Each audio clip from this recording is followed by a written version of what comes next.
morning. Thank you for joining us. This is Business Morning, live from Lagos, Nigeria. I'm Chimezie Obi Iwago. It's a busy week for most members of the business community as all road leads to Abuja for the 23rd Nigerian Economic Summit. That's the biggest economic summit held in Nigeria annually. This year's summit will begin tomorrow, Tuesday, October 10 through Thursday, October 12 at the Transcorp Hilton, Abuja. It will focus on how to grow the economy through the Economic Recovery Growth Plan mandate, with a theme, opportunities, productivity and employment, actualizing the Economic Recovery and Growth Plan. Now, the Minister of Budget and National Planning, Udoma, said the federal government would implement measures towards realizing a growth target of about 7% by 2020. The summit is also significant given the need to sustain the imperatives of the Made in Nigeria agenda from last year's summit. Our next 22 focused on Made in Nigeria with the aim of getting stakeholders' commitment to the structural and fiscal changes required to diversify the Nigerian economy by placing much needed emphasis on Made in Nigeria goods and services. So this week we have quite a lot of conversations to do regarding this year's summit and the way forward for Nigeria's economy. And that's not all. It's also a busy week for the international business community as the World Bank and the IMF kick off their annual meeting in Washington, D.C. The annual meetings of the boards of governors of the World Bank Group and the International Monetary Fund bring together central bankers, ministers of finance and development, parliamentarians, private sector executives, representatives from civil society organizations and academics to discuss issues of global concerns, including the World Economic Outlook, poverty eradication, economic development and aid effectiveness. Our Nigeria Central Bank Governor, Mr. Godwin Emefiele, and the Finance Minister, Mrs. Kemi Adeosun, of course, will be attending this meeting. And this year's event, which begins in Washington today, October 9 to 15, also features seminars, regional briefings, press conferences, and many other events focused on the global economy, international development, and the world's financial system. The seminars are designed to foster creative dialogue among the private sector, government delegates, and senior bank and IMF officials. And as always, Channels Television will bring you up to speed with the happenings at these events.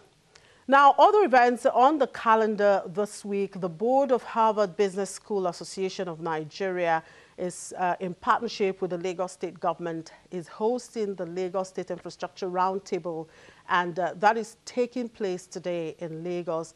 Well, we have the Institute for Public-Private Partnership, that's the IP3, that's the training on PPP fundamentals, strategies, methods, and the PPP cycle that will commence today also in Abuja. Our Stanbic IBTC Bank 2017 SME Capacity Building Series will also hold today in partnership with the China-Europe International Business School on the theme, Time to Upgrade Your Business, while Coronation Merchant Bank will be visiting the Nigerian Stock Exchange to list its mutual fund. That will be later today. Now, on Thursday, October 12th, Data Science Nigeria will commence its second boot camp with a National Big Data Economy Summit in Lagos with the theme, Driving the Economy Through Data Science, How Data is the New Oil. Also have PZ Cousins Nigeria PLC, which will also hold its annual general meeting today, or rather on that day in Abuja. Now, the Minister of Mines and Steel Development, Dr. Kayode Fayemi, is also expected to visit the Nigerian Stock Exchange to sound the closing gong on that day. And on Friday, October 13, the Tony Elumelu Foundation will commence the third annual TEF Entrepreneurship Forum in Lagos. And on Saturday, October 14, the Business Day Banking Awards and the Lagos All-Women SME Conference will take place in Lagos. Well, that's pretty much how the week is likely going to look like. this week. Let's quickly take a look at the markets in the first trading week of October. How the equities market rebounded as the all-share index closed higher to completely reverse the week's loss. Now, the market has started the holiday-shortened week on Tuesday with a negative performance, largely due to losses recorded by Dangote Cement, Nigerian breweries, and PZ. The bulls resurfaced on Wednesday with gains extending till Friday with a cumulative gain of 2.85%, driven by robust investor interest in fundamentally sound large-cap counters across sectors of Dangote Cement, WAPCO, Zenith Bank, Guarantee, UBA, Guinness, Nigerian breweries, Nestle, Seplat, and Total, which more than outweighed snippets of profit-taking. Overall, the all-share index advanced by 2.49% for the week to close on Friday at 36,320.93. Our sectoral performance during the week was broadly bullish, except the insurance index, which closed negative, stemming solely from profit-taking in the shares of Continental Reinsurance. The industrial goods and banking indices recorded the largest gains as demand for the shares of WAPCO, Dangote Cement, UBA, and Zenith Bank was robust during the week. The oil and gas and consumer goods indices also posted positive returns as investors hunt bargain in the shares of Seplat, Total, Guinness, and Nigerian breweries. Market breadth remained strong, closing positive, with 37 gainers led by CNI leasing and 24 losers led by MRS.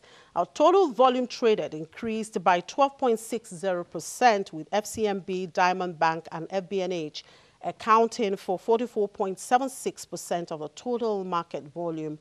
Also, total value of trades rose by 7.25%, with Guarantee, Zenith Bank, and Nigerian breweries accounting for 44.34% of the total value.